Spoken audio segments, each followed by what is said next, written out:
Hello friends, this is SV. Welcome to the Manch. We are present here with another new session that is Maths Pedagogy CTET Special.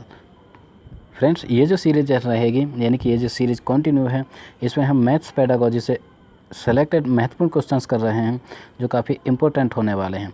तो friends यानी कि इस series के अब तक हम 6 part कर चुके हैं, यानी कि 7 पार्ट कर चुके हैं। आज जो रहेगा यानी कि पार्ट 8 रहेगा।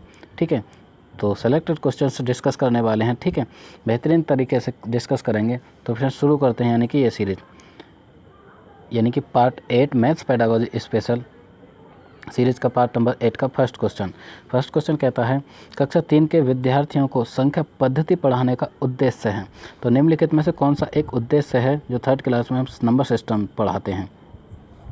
4 अंकों वाली संख्या के योग और व्यकलन के कौशल में प्रवीणता प्राप्त करना। ठीक है, तो बच्चों को 4 अंकों की जो संख्या है उसमें प्रवीणता, उसके योग और व्यकलन करा कर उसमें प्रवीणता हासिल कराना बच्चों के लिए, या फिर बड़ी संख्या को पढ़ने के कौशल में प्रवीणता प्राप्त करना, या फिर 6 अंकों तक गणना कराना सिखाना, या फिर संख्या को सैकड़ा, दहाइयों और इकाइयों के समूह में के रूप में देखना और स्थानीय मानों की सार्थकता को समझाना। तो फ्रेंड्स यहाँ पे हम देख पा रहे हैं कि डी ऑप्शन बिल्कुल करेक्ट रहेगा। 3rd क्लास के लिए सबसे पहले ये चाहिए कि संख्या को सैकड़ा, दहाई और इकाई यानी कि 1, 10 और 100 तक की चीज़ें सिखाएं। उसके बाद जो इस तरह से समूह में बच्चे व्यवस्थित कर पाए संख्या को, उसके बाद उनके स्थानीय मान की सार्थकता को बताना एक उद्देश्य रहेगा। तो फ्रेंड्स यहाँ पे क्वेश्चन नंबर फर्स्ट का डी ऑप्शन बिल्कुल करेक्ट होता है। अब हम चलते हैं नेक्स्ट क्वेश्चन नंबर 2। ये रहा इस सीरीज़ का क्वेश्चन नंबर 2। सबके यानी कि सबसे उपयुक्त व्यू रचना जिसका प्रयोग धनराशि के योग की कुशलता को आत्मसात करने के लिए किया जा सकता है। तो सबसे उपयुक्त क्या रहेगा, यानी कि जो जिसका प्रयोग धनराशि के योग, ठीक है, यानी कोई भी धनराशि है, कोई भी नंबर है, उसकी जो योग एडिशन है उसकी कुशलता के लिए कौन सा एक सबसे उपयुक्त व्यू रचना रहेगा। यानी कि भूमिका निर्वाह जिसे हम रोल प्ले कहते हैं, ए ऑप्शन ये कहता है। बी की बात करें बहुत सारे सवाल हल कराना, या फिर सूचना और संप्रेषण तकनीक यानी कि ICT का प्रयोग करना, या फिर प्रतिरूपों का प्रयोग करना। तो फ्रेंड्स सबसे जो बेहतरीन रहेगा यानी कि भूमिका निर्वाह यानी कि रोल प्ले रहेगा, वो सबसे बेहतरीन सबसे उपयुक्त टेक्निक रहेगी जिसके थ्रू बच्चा यानी कि धनराशि के योग की कुशलता आत्मसात कर सकता है। तो फ्रेंड्स क्वेश्चन नंबर 2 का ऑप्शन नंबर ए बिल्कुल करेक्ट रहता है। अब हम चलते हैं नेक्स्ट क्वेश्चन नंबर 3। ये रहा क्वेश्चन नंबर 3। क्वेश्चन नंबर 3 की तरफ चलते हैं। क्वेश्चन नंबर 3, एक शिक्षक आधार और स्थानीय मान की संकल्पना का विकास करते समय कक्षा में निम्नलिखित पहेली का प्रयोग करता है। कोई भी एक टीचर है, वो आधार, ठीक है, और स्थानीय मान की एक संकल्पना कॉन्सेप्ट को डेवलप कराते समय एक क्लास में, ठीक है, वो कक्षा में एक पहेली, एक पजल का प्रयोग करता है। मैं 8 दहाइयों और 4 इकाइयों से कम हूँ। यानी कि वो बोर्ड पर इस तरह से लिखता है कि मैं 8 दहाइयों और 4 इकाइयों से कम हूँ। इस गतिविधि का उद्देश्य है, मतलब इस तरह की ये जो गतिविधि है इसका उद्देश्य क्या है, इस पहेली के माध्यम से वो क्या चीज़ समझाने की कोशिश कर रहा है। तो फ्रेंड्स ए ऑप्शन रहेगा, आधार 10 और स्थानीय मान की संकल्पना को दृढ़ करना, या फिर योगात्मक आकलन करना, या फिर विद्यार्थियों को दहाई और इकाई की संकल्पना से परिचित कराना, या फिर कक्षा में कुछ मज़ा करना और एक रास्ता को तोड़ना। तो फ्रेंड्स यानी कि क्वेश्चन नंबर 3 का जो ऑप्शन रहेगा, क्वेश्चन नंबर 3 का ऑप्शन रहेगा ऑप्शन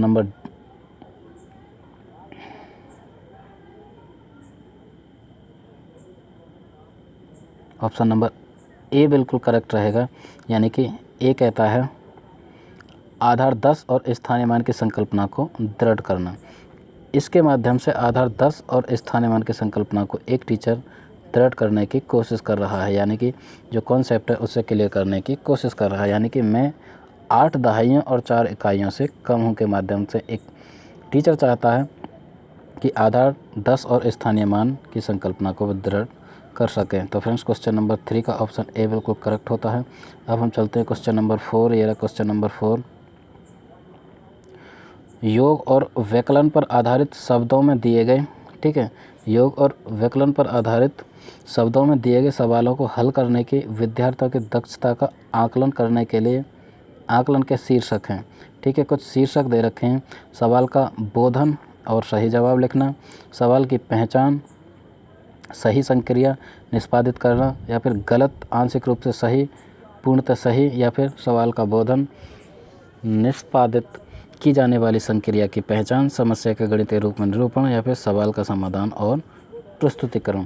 तो फ्रेंड्स यहाँ पे क्वेश्चन नंबर 4 के यानी कि ऑप्शन 4 देखे हमने, तो इसमें से जो करेक्ट रहेगा उसको डिस्कस करने वाले हैं। यानी कि योग और व्याकरण पर जो आधारित हैं, आधारित शब्दों में दिए गए कुछ सवाल दे रखे हैं जिसको शब्दों में दे रखा है। ठीक है, तो हल करने के विद्यार्थियों की दक्षता का आकलन करने के लिए आकलन के शीर्षक हैं।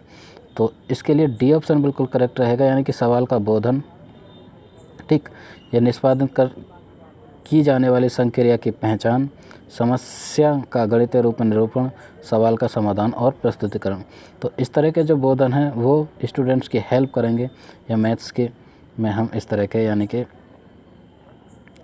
जो भाषा का यूज कर सकते हैं, जो विद्यार्थियों की दक्षता का आकलन करने के लिए जो आकलन के शीर्षक हो सकते हैं। तो फ्रेंड्स क्वेश्चन नंबर 4 का डी ऑप्शन बिल्कुल करेक्ट रहता है।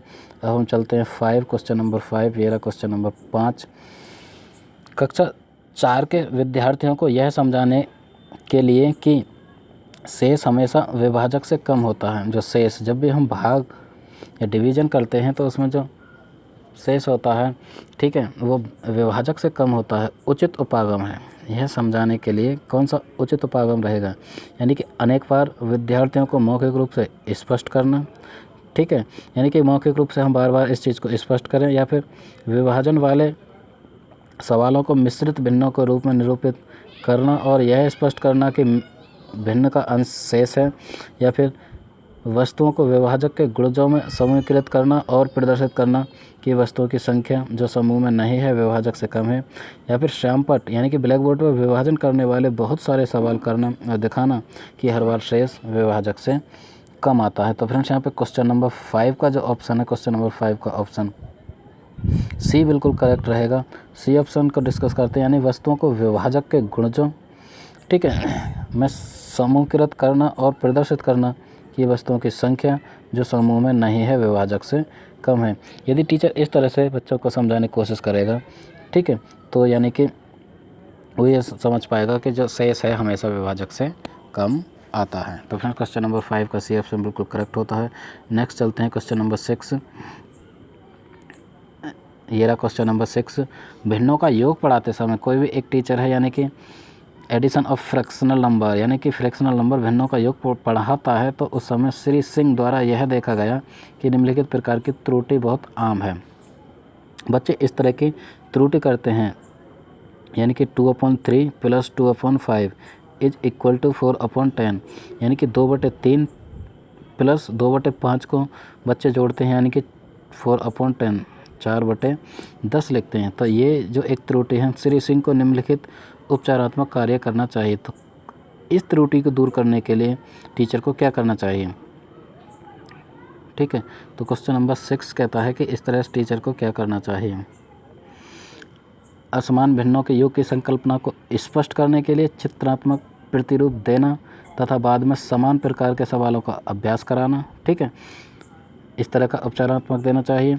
या फिर विद्यार्थियों को मेहनत करने की सलाह देना और भिन्नों के योग वाले सवालों का अभ्यास करने के लिए कहना, या फिर हर के लघुत्तम समावर्तन की संकल्पना को स्पष्ट कराना, या फिर समान प्रकार के सवालों का अधिक अभ्यास कराना। तो कौन सा एक उपचारात्मक तरीका हो सकता है जिसके थ्रू जो श्री सिंह एक टीचर हैं वो इस होने वाली मिस्टेक को दूर कर सकते हैं। तो फ्रेंड्स यानी कि असमान भिन्नों के जो योग की संकल्पना है उसको स्पष्ट करें, ठीक है, करने के लिए चित्रात्मक जो प्रतिरूप है उसे दें, बाद में समान प्रकार के और सवालों का अभ्यास कराएं।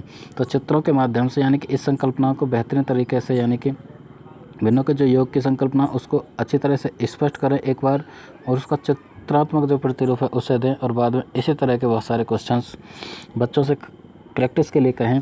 तो इस तरह से ये इस तरह के जो त्रुटि बच्चे कर रहे हैं उसको दूर किया जा सकता है। तो फ्रेंड्स यहाँ पे क्वेश्चन नंबर 6 का ऑप्शन नंबर ए बिल्कुल करेक्ट रहेगा। अब हम चलते हैं next question number 7। Question number 7 ये रहा। क्वेश्चन नंबर 7 कहता है राष्ट्रीय पाठ्यचर्या की संख्या या रूपरेखा यानी 2005 मानती है कि गणित में चिंतन और तर्कणता यानी लॉजिक, गणित में चिंतन और तर्कणा का एक तरीका शामिल होता है। इस दृष्टिकोण को किसके द्वारा प्राप्त किया जा सकता है? तो ये जो दृष्टिकोण है यानी कि गणित में चिंतन और जो लॉजिक है तर्कणता का एक तरीका शामिल होता है। ठीक है, ये जो दृष्टिकोण है किसके द्वारा प्राप्त किया जा सकता है? तो इसके ऑप्शन ये रहे यानी कि ऑप्शन ए खोजबीन उपागम का प्रयोग करना, हस्तचालकों का प्रयोग करना, या फिर संकल्पना को वास्तविक जीवन में जोड़ना, विद्यार्थियों को चर्चाओं में शामिल करना। तो ऑप्शन ए ये कहता है। बी की यदि बात करें गणित की सभी पाठ्य पुस्तकों का पुनर्लेखन करना, या फिर विद्यार्थियों को बहुत सारे सवाल कार्यपत्रक यानी कि वर्कशीट देना, या फिर विद्यार्थियों को विशेष कोचिंग देना। तो फ्रेंड्स यानी कि गणित लॉजिकल होता है, इस चीज़ को समझाने के लिए जो ए ऑप्शन है बिल्कुल करेक्ट रहेगा, यानी कि खोजबीन उपागम का प्रयोग करें, हस्तचालकों का प्रयोग करना, या फिर संकल्पना को वास्तविक जीवन में जोड़ना। जितने भी कॉन्सेप्ट हैं मैथ्स के उसको वास्तविक जीवन में जोड़ा जाए, जिससे बच्चों में तर्क करने की क्षमता आदि का विकास होगा। तो फ्रेंड्स क्वेश्चन नंबर यानी कि क्वेश्चन नंबर 7 का ऑप्शन बिल्कुल करेक्ट रहेगा, ऑप्शन नंबर ए। चलते हैं क्वेश्चन नंबर 8। ये रहा क्वेश्चन नंबर 8। रिजुल एक गति संवेदी यानी कि काइस्थेटिक शिक्षार्थी हैं। रिजुल नाम के एक स्टूडेंट से जो काइस्थेटिक यानी कि गति संवेदी शिक्षार्थी है, उसकी शिक्षिका सुश्री नेहा नाम की एक टीचर है, उसकी अधिगम शैली को समझाती है यानी कि समझती हैं किस तरह से वो सीख रहा है बच्चा, अधिगम शैली है किस तरह से उसकी लर्निंग प्रोसेस है, लर्निंग स्किल्स है, उसको वो बेहतर तरीके से जानती है। उसके गुणन की संकल्पना को स्पष्ट करने के लिए यानी कि मल्टीप्लिकेशन का कॉन्सेप्ट स्पष्ट करने के लिए निम्नलिखित में से किस व्यू रचना का चयन करना चाहिए, यानी कि उसकी टीचर को मल्टीप्लिकेशन के कॉन्सेप्ट को क्लियर करने के लिए किस चीज़ का चयन करना चाहिए। यानी कि सभी पहाड़ों को याद करने के लिए उस पर बल देना कि वो सभी तरह के यानी कि ज़्यादा से ज़्यादा जो टेबल होते हैं उनको याद करे, या फिर 2, 3 आदि के गुणज प्राप्त करने के लिए 2 भिन्न रंग वाले मोती को धागों का प्रयोग करना। कुल मिलाकर इस तरह से वो डायग्राम बनाए मोती आदि का और उस तरह से उसे समझाए। या फिर सी की बात करें कटवा गिनती, इस तरह से कटवा गिनती जो नंबर लाइन रेखा होती है, नंबर सिस्टम, उस पर निरूपित करें, ठीक है, नंबर लाइन पर, या फिर आड़ी तिरछी रेखाओं पर प्रतिच्छेद बिंदुओं को गिनना। तो फ्रेंड्स यहाँ पे जो क्वेश्चन नंबर 8 है, क्वेश्चन नंबर 8 का ऑप्शन बिल्कुल करेक्ट जो रहेगा यानी कि डी ऑप्शन बिल्कुल करेक्ट रहेगा, आड़ी तिरछी रेखाओं पर प्रतिच्छेद बिंदुओं को गिनना। यदि बच्चे आड़ी तिरछी रेखाओं पर प्रतिच्छेद बिंदुओं को गिनते हैं तो उसके थ्रू यानी कि गुणन की जो संकल्पना वो स्पष्ट रूप से क्लियर हो सकती है। तो फ्रेंड्स क्वेश्चन नंबर 8 का ऑप्शन नंबर डी बिल्कुल करेक्ट रहेगा। अब हम चलते हैं नेक्स्ट यानी कि क्वेश्चन नंबर 9। ये रहा क्वेश्चन नंबर 9। कक्षा 2 में अबेकस का प्रयोग स्पेस में विद्यार्थियों की सहायता नहीं करता। तो कक्षा 2 में कोई भी टीचर अबेकस का प्रयोग करता है तो वो किस चीज़ में सहायता नहीं करता? बिना किसी त्रुटि की संख्या को पढ़ने में, या फिर शब्दों में दी गई संख्याओं के समान संख्यांक लिखने में, या फिर गणना में परिशुद्धता प्राप्त करने में, या फिर स्थानीय मान की महत्ता को समझने में। तो फ्रेंड्स किस चीज़ में यानी कि हेल्प नहीं करेगा? तो जो अबेकस है सेकेंड क्लास में कोई टीचर यदि उसका प्रयोग करता है तो बिना किसी त्रुटि के संख्या को पढ़ने, यानी कि बच्चा जो है वो संख्या को बिना किसी त्रुटि के पढ़ना सीख जाएगा। ये बात बिल्कुल करेक्ट है, यानी कि अबेकस का प्रयोग उचित है। शब्दों में दी गई संख्याओं के समान संख्यांक लिखने, यानी कि शब्दों में यदि बच्चे को संख्या दी जा रही हैं तो उनको शब्दों में दी गई संख्याओं के समान संख्यांक लिखने, यानी कि शब्दों में जो वर्ड्स में जो भी संख्या दी रखी हैं उनको नंबर्स में लिखने में जो हेल्प करेगा। तो इस तरह से बिल्कुल हेल्प नहीं करेगा। यदि कोई भी टीचर अबेकस का सेकंड क्लास में यूज़ कर रहा है तो उसके थ्रू बच्चा ये नहीं समझ सकता कि शब्द जो भी नंबर शब्दों में लिखे हुए हैं उनको वो अंकों में नहीं लिख पाएगा, यानी कि अबेकस के थ्रू। तो फ्रेंड्स क्वेश्चन नंबर 9 का ऑप्शन नंबर बी बिल्कुल करेक्ट होता है। नेक्स्ट चलते हैं यानी कि इस सीरीज़ का लास्ट क्वेश्चन, क्वेश्चन नंबर 10। ये रहा क्वेश्चन नंबर 10 कहता है पैटर्न की पहचान करना और उन्हें पूरा करना प्राथमिक स्तर पर गणित की पाठ्यचर्या का एक अनिवार्य हिस्सा है। पैटर्न, यदि पैटर्न की पहचान करना और उन्हें पूरा करना। कुल मिला के इस तरह के पैटर्न दिए जाते हैं, खाली पैटर्न, उनको बच्चे पूरा करते हैं, ठीक है। तो उनकी पहचान करना और उन्हें पूरा करना प्राइमरी लेवल पर गणित की पाठ्यचर्या का एक अनिवार्य हिस्सा है। ये प्राइमरी लेवल पर जो पाठ्यक्रम है उसका एक कंपलसरी पार्ट क्यों माना जाता है, क्योंकि किस लिए माना जाता है? विद्यार्थियों को प्रतियोगी परीक्षाओं के लिए तैयार करना, यानी कि जो कॉम्पिटिटिव एग्जाम्स है उसके लिए इसके थ्रू हम तैयार कर सकते हैं। ऑप्शन ए ऐसा कहता है। या फिर सुडोकू पहेली को हल करने में शिक्षार्थियों की सहायता करना, बी ऐसा कहता है। यदि हम सी की बात करें, यह विद्यार्थियों में सृजनात्मकता को बढ़ावा देता है, यानी कि क्रिएटिविटी डेवलप करता है और संख्याओं तथा संक्रियाओं की विशेषताओं को समझने में उनकी सहायता करता है, सी ऑप्शन ऐसा कहता है।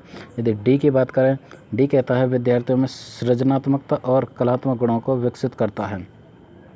तो फ्रेंड्स, डी की यदि बात करें, बच्चों में वो क्रिएटिविटी तो विकसित करता है लेकिन कलात्मक गुण विकसित नहीं कर सकता। तो यहाँ पर सी ऑप्शन बिल्कुल करेक्ट रहेगा। सी कहता है कि विद्यार्थियों में सृजनात्मकता को बढ़ावा देता है। इस तरह से कोई भी पैटर्न को पहचानना और उसकी पूर्ति करना, यानी कि पैटर्न को कंप्लीट करना जो है शिक्षार्थियों की क्रिएटिविटी को डेवलप करता है। बच्चे क्रिएटिव होते हैं, ठीक है, रचनात्मक कार्य करने में उसका गुण विकसित होता है और संख्याओं तथा संक्रियाओं की विशेषताओं को वो समझने में उसकी हेल्प करता है। तो फ्रेंड्स, यहाँ पे क्वेश्चन नंबर 10 का ऑप्शन नंबर सी बिल्कुल करेक्ट रहेगा। आई होप ये क्वेश्चंस आपकी हेल्प करेंगे। सिलेक्टेड क्वेश्चंस अच्छे लगे हो सीरीज़ तो आप लाइक करें, कमेंट करें और चैनल सब्सक्राइब नहीं किया तो सब्सक्राइब करें। Okay friends, thanks for watching. That was SP Singh signing off.